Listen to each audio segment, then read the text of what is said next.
He can't see over the comfrey. He likes to go the back way. He's sneak attack. Yeah. Sneak around again. Here he comes. He's gonna surprise Lucy. Here he comes, here he comes.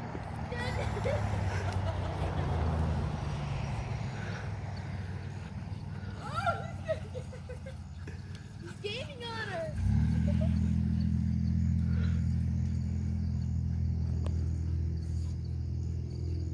She looks back at him. Welcome back to the Food Forest, everybody.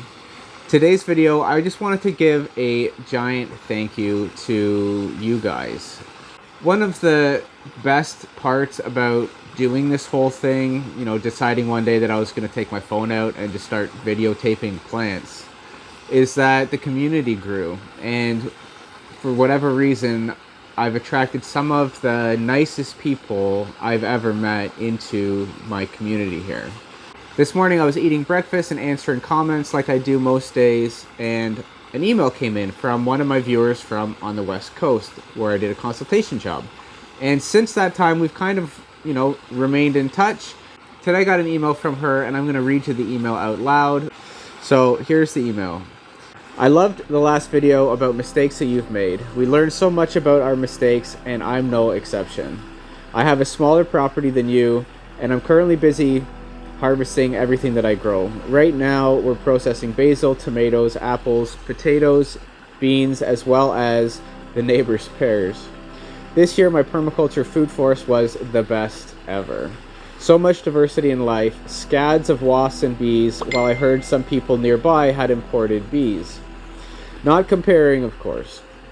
As to your comment about adding flowers, I find that insects are mostly attracted to food that flowers, like borage, oregano, and mint. For the first time ever, I grew carrots, and I'm amazed at when I pull them out of the ground like gold. As you likely heard, we suffered from heat dome, which was really scary. I threw curtain shears over some crops like pak choi. I threw a sheet over my bamboo tomato cage. This event was surreal, and the temperature rose to 38 degrees on our shaded porch. I was worried for the local deer, squirrels, and filled buckets with water for whoever needed it. Sorry about that. You're too big.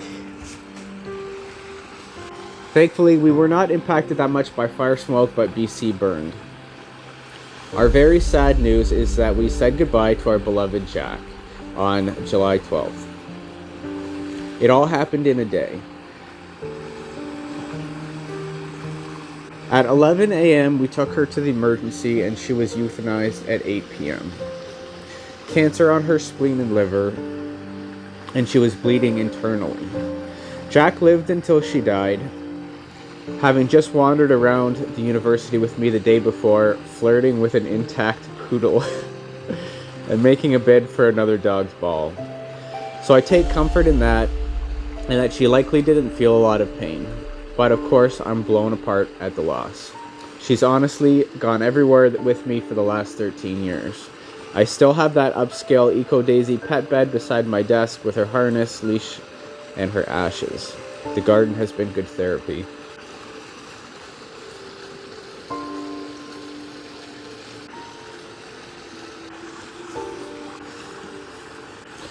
Thanks again for all that you do. Whenever I feel a little fatigued by the process and work, I watch one of your videos and others, and I feel re-inspired.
Then just yesterday, Matthew Bartlett sent a comment that blew me away. You don't know unless someone tells you how you're affecting someone else's life. So I will tell you what it is that you do to my life. I work with SEN youth at a climbing wall. What helps me is seeing that at least somewhere, someone has found a solution, or at least ways to keep finding solutions. It just gives me hope for the future. If not mine, then at least someone who can pass on the message of localized, sustainable, enjoyable, expansive, and ecological food production to the next generation. If I had any ability to get land, I would. I just have not had any financial means to be able to try it. But even if by proxy, I have such enjoyment now from seeing how it could be done, because it is being done, because you are showing it. You may not know how much joy you give unless someone told you. Consider yourself told. And honestly, I don't want to keep reading these because it just feels weird, but I have to say that you guys make everything worthwhile. I'm so happy that I started doing this, that I started producing permaculture content, and started meeting some of you guys. So many times I'll be in the comments and I'll read something and it'll be either a really, really well thought out comment, a really kind comment, or just something interesting, and I'll click on your face and I'll go see if you have any content of your own. And often many of you do have content, even if it's completely unrelated to gardening. And sometimes I'll go check it out. I kind of creep you guys. And I'll check some of your stuff out and get to know a little bit more about the people who are watching me. And every time I see amazing gardens, I see people doing amazing things. I even see really talented music artists. The other day at lunch, someone left a comment, and as I was eating my lunch, I checked it out, and they had a rock band, and it was really, really good. And I listened to their video over and over again for the rest of the afternoon.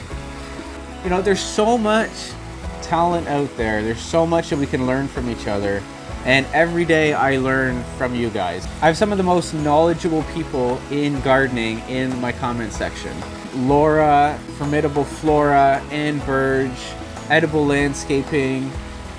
You guys leave some of the most detailed, incredible comments, and I'm so grateful that you share your time with me and then watch my videos and then answer people in the comment section with incredible responses. And thank you so much for honestly just being part of my life.